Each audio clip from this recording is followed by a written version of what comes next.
የሂጃብ ጉዳይ የሰላት ጉዳይ የምንደራደርበት አይደለም።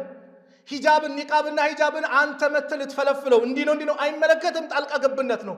በሃይማኖት ጣልቃ መግባት ደግሞ ከባድ ወንጀል ነው። የሃይማኖት ነፃነት አለ። ያንን ነፃነት ልታከብር ይገባል እንጂ አንተ የእስልምና ጥላቻህን የሆነ ስልጣን በያዝክ ቁጥር በተቀመሰ በየቦታው ሄደህ የፈለግከው ነገር ልታደርግ ማንም ሊፈቅድልህ አይችልም፣ አይገባምም፣ አይፈቀድልህም።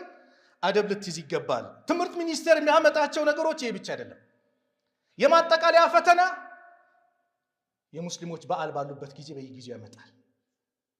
ኢድ ሲመጣ ዋዜማው ላይ ሰው በኢዱ ይደሰት ወይስ ፈተናው ላይ በየትኛው በኩል ይሆን? እንዲወድቅ ነው ተማሪው? ሙስሊሙ እንዳያጠና ነው? እንዳይዘጋጅ ነው? ቴንሽን ሌላ ሐሳብ ውስጥ እንዲገባ ነው? ምንድነው ዓላማው? አንዴ አይደለም፣ ተደጋገመ። በየዓመቱ ሊታሰብበት ይገባል። አደብ ያዙ። እንደዚሁም ሙስሊም ተማሪዎች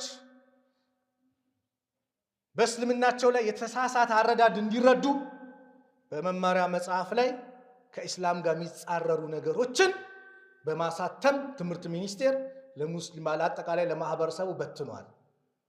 ኢስላም ማይገለጽበትን እየገለጸ ማለት ነው። ይህንንም አደብ ልትይዝ ይገባል። እንደዚሁም እነዚህን የትምህርት እንትኖችን አባስቶ በተለያየ ቦታ በመበተንም ሙስሊሙ ላይ ችግር እየፈጠረ ነው። ዋ ኢስላማ አለች አንቺ ሴት። ዋ ሙዕተሲም ቢላህ፣ ወይኔ ታለ ሙዕተሲም ያገሩ ንጉሥ አለች። ለምን? አንድ የሁዲ ሂጃቧን ገፈፋት። ዋ ኢስላማ፣ ዋ እስልምና። አዎ ሂጃብ ማለት ኢስላም ነው። ኢስላም ነው የተነካው። ዋ እስልምና የተዋረደብኝ አለች። እሷ ናት እኮ የተዋረደ፣ ግን ኢስላም ነው የተነካው፣ ሂጃብ ነው። የሀገሩ ንጉሥ ሰማ። አንድ ሴት እኮ የታለ ሀገሩ ንጉሥ እስልምና የተነካች ብላ አለቀሰች። 15,000 የሚጠጋ ከዛ በላይ ጦር አዘመተ። ለማን? ለዚች ግለሰብ ሲል። ተዋርዶ መጣ አካል። ምን ይደረግልሽ ሲባል አይ እኔ ለሂጃቤ ክብር ነው እንጂ ልበቀል አልፈልግም ማለች። ኢስላም ይሄ ስለሆነ ማለት ነው፣ የሰላም አምባሳደር ስለሆነ።